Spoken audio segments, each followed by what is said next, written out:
Real মাদ্রিদের first match ছিল club world কাপের এবং জাভি আলোনসোর কিন্তু প্রথম পরীক্ষা ছিল রিয়াল মাদ্রিদের ডাগ আউটে।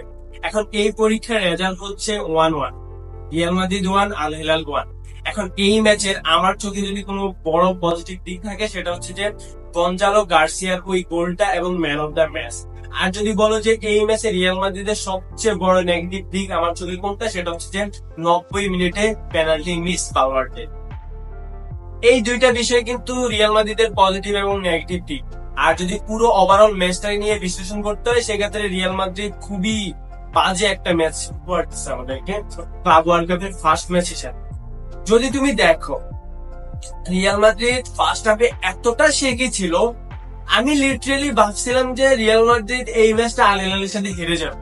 আর যদি হেরেও যেত আমি সারপ্রাইজ হইতাম না, কারণ এত বাজে ফুটবল ফার্স্ট হাফে রিয়াল মাদ্রিদ খেলছে সেটা তুমি চিন্তাও করতে পারবে না। ফার্স্ট হাফে রিয়াল মাদ্রিদের বল পজিশন ছিল 45% এবং আল হিলালের বল পজিশন ছিল 55%। শুধু যে বল পজিশনে আল হিলাল এগিয়ে ছিল এমনটা না, big chance create, on the shot, off the shot, সব দিকে কিন্তু আল হিলাল এগিয়ে ছিল।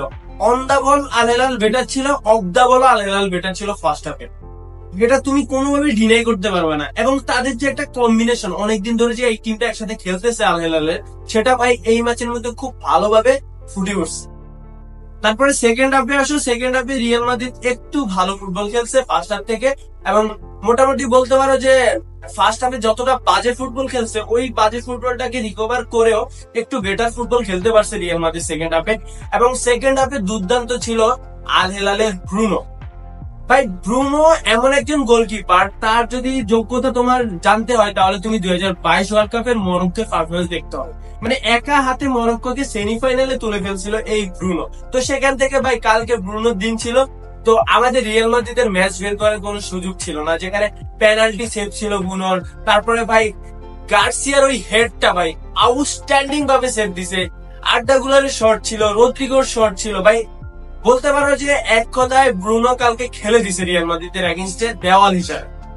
তারপরে ভাই আমাদের রিয়াল মাদ্রিদের যে জিনিসটা আমি গতকালকে সবচেয়ে বেশি নোটিস করছি সেটা হচ্ছে যে আমাদের যে একটা কম্বিনেশন, মানে একটা টিমের যে একটা কম্বিনেশন থাকে, একটা কানেকশন থাকে, ওই জিনিসটা আমি দেখতে পাই, ওই জিনিসটা আমি টোটালি দেখতে পাই না। এটার কারণ হইতে পারে যে আমাদের অনেক ফুটবলার ছিল নতুন, বা কিছু ফুটবলার ইনজুরি থেকে ব্যাক করে আসছে, ওইখান থেকে হয়তো এই প্লেয়ারদের মধ্যে ওই কানেকশন বিল্ড আপের যে একটা সুযোগ ছিল ওই জিনিসটা হয়ে ওঠে।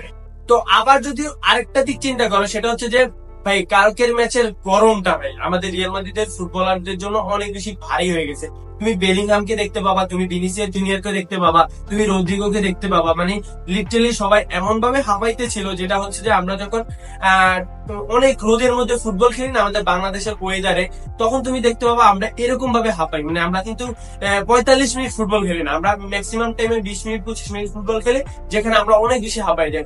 যেই জিনিসটা কিন্তু ফুটে উঠছে কালকে রিয়াল মাদ্রিদের ম্যাচে। এখন তুমি বলতে পারো ভাই আল হিলালের টিমটাও কিন্তু ওই ওয়েদারে খেলছে। আল হিলাল সৌদি আরবের একটা টিম, সৌদি আরবে কেমন গরম পড়ে, যারা সৌদি আরবে থাকো বা বাঙালিরা কিন্তু খুব ভালো করে জানে যে সৌদি আরবে কেমন গরম পড়ে। তো ওইখান থেকে আল হিলালের জন্য এটা তেমন একটা ম্যাটার হয়ে আসে না। তুমি যদি কোচদের কথা চিন্তা করো সেটা হচ্ছে যে জাভি আলোনসো এবং ইনজাগি দুইজন ভাই ডাগা উঠে দাঁড়ায় লিটারালি এমন ভাবে হাঁপাইতেছিল যেটা অকল্পনীয়। ওইখান থেকে তুমি বুঝতে পারো যে রিয়াল মাদ্রিদের প্লেয়ারদের কি অবস্থা হবে। আর আল হিলালের দিকটা হচ্ছে যে আল হিলালের প্লেয়াররা কিন্তু সৌদি আরবে খেলে অভ্যস্ত বা এরকম ওয়েদারে খেলে অভ্যস্ত, যেটার কারণে ওরা কিন্তু অনেকটা ভালো ফুটবল খেলতে পারছে বা ভালো ফুটবল উপহার দিতে পারছে ওদের ফ্যানদেরকে। তারপরে একটা দিক বলতে হয় সেটা হচ্ছে যে দুইজন কোচেরই ফার্স্ট ম্যাচ ছিল, যেখানে ভাই জাভি আলোনসো থেকে বেটার পারফরমেন্স করছে ইনজাগি। এখন ইনজাগির বেটার পারফরমেন্স করার পিছনে একটাই কথা বলবো যে এই আল হিলালের যে টিমটা, এই টিমটা অনেকদিন ধরে একসাথে খেলতেছে।